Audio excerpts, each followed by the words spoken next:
నిరుద్యోగ JAC meeting కి MP are Krishna గారు వచ్చారు. అలా ఏంటి బీజేపీ ఎంపీగా వచ్చారా లేకపోతే నిరుద్యోగ నాయకుడికి వచ్చారు. నిరుద్యోగం గురించి చాలా ఉద్యమాలకు నేనే నాయకుడిని. ఇప్పుడు ఉద్యోగాలలో భర్తీ చేసే ఉద్యోగాలలో ఇప్పుడు ఉద్యోగాలలో 50% నేను పోరాడి వచ్చాను. మీరు ఏ ఆఫీస్ కన్నా వెళ్ళండి, ఏ ఆర్డీఓ అడగండి, ఏ అడిషనల్ కలెక్టర్ అడగండి, మేమంతా 1980 నుంచి నిరుద్యోగ సమస్య మీద పెద్ద ఎత్తున పోరాడుతున్నాం. ఎప్పటికీ పోరాడుతున్నాం. అంటే మీరేమో నిరుద్యోగులకు సంబంధించి చాలా ఖాళీలు ఉన్నాయి, భర్తీ చేయాలని చెప్పేసి మరి ప్రభుత్వం ఎందుకు ఆ దిశగా చేపట్టట్లేదు?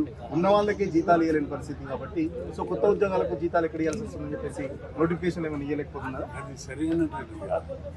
శాంక్షన్ పోస్టులకు ఎప్పుడు బడ్జెట్ ఉంటుంది, దానికి వేరే కొత్త బడ్జెట్ అవసరం లేదు. ఆ బడ్జెట్ అలాట్ అవుతుంది. పోస్టులు భర్తీ చేయకపోతే ఆ బడ్జెట్ నిలిచిపోతుంది అంతే. కాబట్టి శాంక్షన్ పోస్టులు, అడిషనల్ పోస్టులు కూడా ఇవ్వాలి.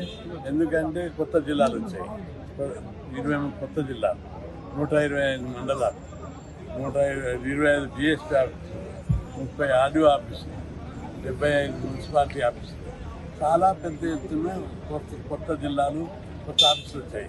దానికి తగ్గట్టుగా పోస్టులు క్రియేట్ చేయలేదు. ఉన్న పోస్టులతోటే సర్దుతున్నారు. ఉంటుందా ప్రభుత్వం దగ్గర డేటా ఉందా? మీరు చెప్పిన ప్రకారం ప్రభుత్వం దగ్గర డేటా ఉంటే మరి ఓపెన్ క్లియర్ ఇది డాటా ఉండకపోతే ఇప్పుడు 23 జిల్లాలు కొత్త వచ్చాయి. 23 జిల్లాలో 40 డిపార్ట్మెంట్ ఉంటాయి. 40 డిపార్ట్మెంట్ల పోస్టులు క్రియేట్ చేయాలి కదా. ఒక్కొక్క ఆఫీసర్, జిల్లా ఆఫీసర్లు 2-3 జిల్లాలకు ఇన్ఛార్జ్. రెండవది డైరెక్ట్ రిక్రూట్మెంట్ కోటా ఏదైతుందో అది దొంగదారిన ప్రమోషన్ ఇస్తున్నారు. అందుకే దీనిలో మొత్తం మార్పు రావాలని అంటే నిరుద్యోగులు చెప్తున్నారు పదే 2 సంవత్సరాల నుంచి మేము మా వల్లనే నిరుద్యోగులకు సంబంధించిన వాళ్ళనే కాంగ్రెస్ పార్టీ అధికారంలోకి వచ్చిందని చెప్పేసి. మరి ఇప్పుడు అదే నిరుద్యోగులు కాంగ్రెస్ హటావో నిరుద్యోగి బచావో అని చెప్పేసి స్లోగన్ తీసుకుంటారు. నేను సరే స్లోగన్ ఆవేశం ఉంటుంది, తీసుకుంటారు, తప్పు కాదు.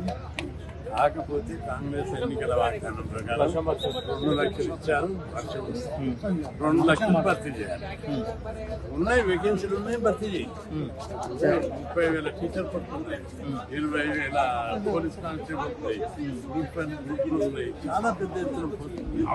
అందరూ అన్ని భర్తీ చేయాలి, అన్ని ఎట్లా ఉండబోతుంది నిరుద్యోగులకు సంబంధించి భవిష్యత్తులో ఆర్ కృష్ణయ్య సహకారం ఎలా ఉండబోతుంది? నిరుద్యోగులు 50 ఏళ్ళ నుంచి నిరుద్యోగ ఉద్యమాన్ని నేనే నిర్వహిస్తున్నాను. ఎప్పటికీ వాళ్ళకు ఆ సమస్య మీద నేను ఎప్పుడు నిరుద్యోగుల ప్రచారం నిలబడతా, పోరాడతా. పదే మంత్రులు చెప్తున్నారు మేము ఎక్కడ 2 లక్షల ఉద్యోగాలు అని చెప్పలేదు, మేనిఫెస్టో. మరో పక్కన ఈ ప్రభుత్వం వచ్చిన తర్వాత దేశంలో ఎక్కడా లేని విధంగా 60,000 ఉద్యోగాలు ఇచ్చిన వచ్చిన సంవత్సరం అని చెప్పేసి కూడా ముఖ్యమంత్రి పదే చెప్తున్నారు. నేను ఇక్కడ రాజకీయ కోణం కాకుండా వాస్తవిక కోణంలో మాట్లాడుతున్నాను. వేకెన్సీలు ఉన్నాయి. ఇప్పుడు టీచర్ పోస్టులు చూడు, దాదాపు 30,000 టీచర్ పోస్టులు ఉన్నాయి. పంచాయత్ రాజ్లో మొన్న 6,000 మంది రిటైర్ అయ్యింది. నాన్ జాయినింగ్ 1000 ఉంటాయి. ప్రమోషన్ల ద్వారా వచ్చిన అవి కలిసి 11,000 టీచర్ పోస్టులు పంచాయత్ రాజ్ ఉంటాయి.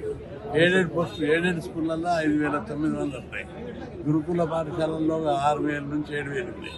మోడల్ స్కూళ్ళు, కస్తూర్బా స్కూల్ అన్నీ కలిస్తే 30,000 టీచర్ పోస్టులు ఖాళీ ఉంటాయి. ఇక పోలీస్ కానిస్టేబుల్, పోలీస్ డిపార్ట్మెంటు 20,000 పోస్టులు ఖాళీ ఉంటాయి. ఇవన్నీ భర్తీ చేయాలని మరి ఏం చెప్తారు ఫైనల్ గా రేవంత్ రెడ్డికి ఒక్క మాటలో చెప్పాలంటే నిరుద్యోగ ఈ సమస్య తీరాలంటే కాంగ్రెస్ ప్రభుత్వం ఎలాంటి యాక్షన్ ప్లాన్ చేపట్టాలి? అంటే ఖాళీలు ఉన్నాయి, కొన్ని పోస్టులు క్రియేట్ చేయాలి కొత్త ఆఫీసులలో. అవి అన్నీ భర్తీ చేస్తే నిరుద్యోగ సమస్య గ్రావిటీ తగ్గుతుంది. భర్తీ చేయడానికి చర్యలు తీసుకోవాలని నేను విజ్ఞప్తి చేస్తున్నాను. ఖచ్చితంగా నిరుద్యోగులకు సంబంధించి నేను నిరుద్యోగ నాయకుడిగానే వచ్చాను, బట్ బీజేపీ ఎంపీగా రాలేదు. ఖచ్చితంగా నిరుద్యోగులకు సంబంధించిన ఎలాంటి పోరాటాలకైనా నేను మద్దతు ఇస్తాను. గత దశాబ్దాల కాలంగా నిరుద్యోగులకు సంబంధించి నేనే ఫైట్ చేస్తున్నాను. నా వల్లనే చాలా వరకు ఉద్యోగాలు కూడా వచ్చాయని చెప్పి చెప్తున్న పరిస్థితి. మరో పక్కన కాంగ్రెస్ ప్రభుత్వం ఎప్పటికప్పుడు ఖాళీలు ఉన్న పోస్టులను ఎప్పటికప్పుడు నింపితే ఇంత పెద్ద సమస్య ఉండదు. సో కాంగ్రెస్ పార్టీ ఎలక్షన్లో ఏదైతే హామీలు ఇచ్చిందో ఖచ్చితంగా ఆ హామీలన్నీ అమలు చేసే విధంగా కాంగ్రెస్ పార్టీపై ఒత్తిడి చేస్తారని చెప్పేసి ఎంపీ ఆర్ కృష్ణ చెప్తున్నారు. సతీష్ సురేష్ తొలి కోసం అసలైన తొలి వెలుగు. ఫాలో వాట్సాప్ @తొలి వెలుగు official.